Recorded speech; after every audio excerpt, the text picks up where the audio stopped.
could you please introduce yourself? I'm Ronnie James Dio from the band Dio. How odd. How are you doing? Doing great. Yeah? Doing really well. Are you really on tour now, or it's just one-off show? No, we've been out here now for, let's see, we've done 5 German shows, a Belgian show, a couple of, so we've been out here for about 3 weeks now. All right. And this will be the last show. Okay. And then we go back home, and then we come back again. We have a show in Helsinki in about a week's time. And then 3 weeks in South America after that.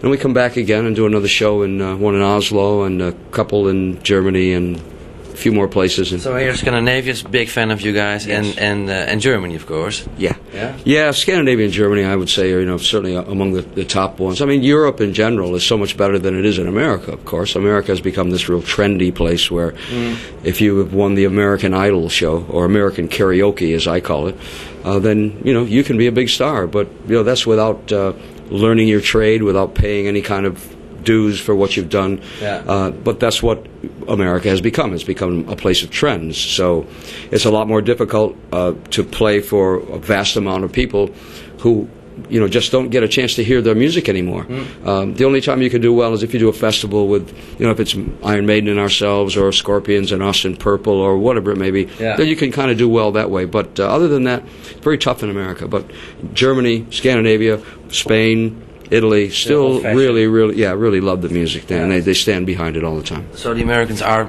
totally different than 20 years ago.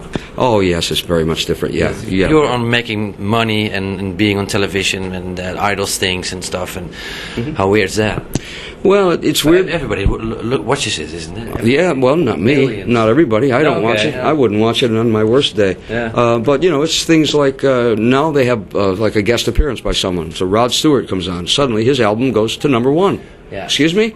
Yeah. Or Barry Manilow was on the program, and his album goes back to #1. Well, that shows you the mentality of the people who are watching it. Yeah. They're obviously all, younger than 13 years old, or if they are older than 13, their brain is only 10 years old, because I just find it ludicrous. I really find that without hard work, you really don't get anything that really lasts for a long period of time.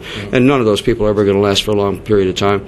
And there's so much good music out there that gets forgotten about because it doesn't sell your product. And that's what really the States is all about. If you can't sell enough pimple cream with a heavy metal band, then you don't get any heavy metal music. But if you can sell it with rap or with doo-wop or with Madonna music, then they'll pay attention to you. But not here. Here, people are so loyal. Yeah. They always have been. Hard rock metal is a way of life here, and it's always been looked upon. I've noticed as well in America.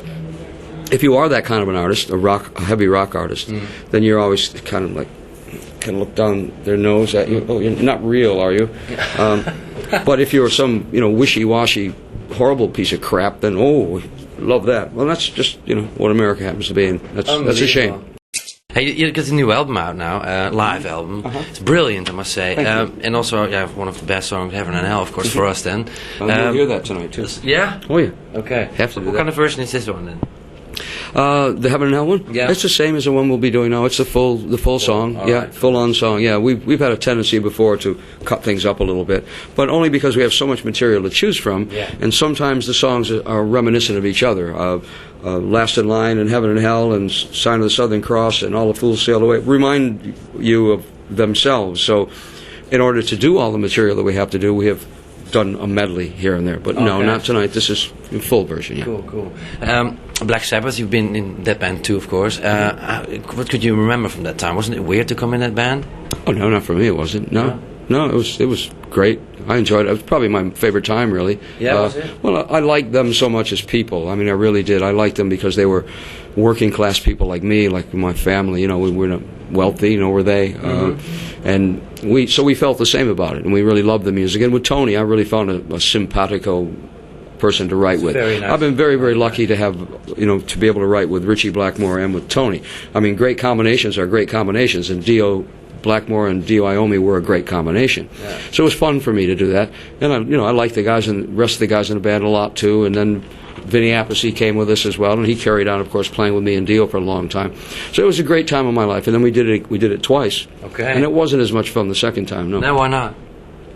Well, because as I said before, leopards don't change their spots. No. And so nothing really ever changed. My attitude about what life is about is different than their attitude about life. Mine is, once you're in a band, I thought you're supposed to be in that band forever. Well, that's why I say twice, leopards don't change their spot. There's always a reason for it. But we are doing a couple songs for a new album, which is called Black Sabbath: The Dio Years. Wow, cool. And Tony and I have already written one, and we'll be writing one more. Really? So it'll be giving you value for money, and it'll be remastered and all that kind of thing. So it's not that I don't like them. I love Tony. I think Tony's just such a special player, and he's a really, really good person. I like Tony a lot. Yeah. When is it coming out? Was supposed to be released in September or October, but I doubt very much that that's going to happen with all the work I've got to do. Yeah. I don't have time for that. And when I do have time, we'll do it. But I think should be at the end of the year. I would think end of 2006. This is your new live album. We've got a film coming up, a new album with Tommy Wyoming. DVD, of course, from this as well. Okay, great, cool. What's coming up more? Which is the reason why we did this. This was a DVD. This happened to be released on the side. It's a DVD is the only reason why we did this. I didn't know there was going to be this. I thought you were going to, have it televised, and so that makes it one special product because you can see the people going through the motions of doing what they're doing. Mm-hmm. Although this is a great sounding album, it wasn't meant to be just an album. That's more down to record company, Hey, we can make more money doing that, so let's do it. It wasn't my idea to do it, but I'm proud of what the product is. But I think it's the DVD that's important. So look for the DVD because it's really great. Cool. What can we expect from tonight?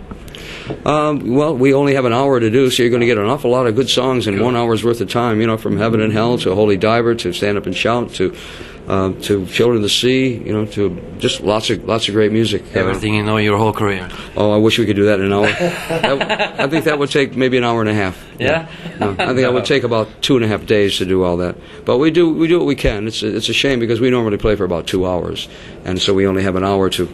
Just kind of compress it into, but the songs will be great and they'll be all recognizable and everyone will like them. And cool. I'm just waiting to do a new one. The new album is more fun for me. Great. And then you can hear those next time. Thank you very much. Thank you. Thanks, Peter. Cool. Thank you, Paul. Thank you, Mary.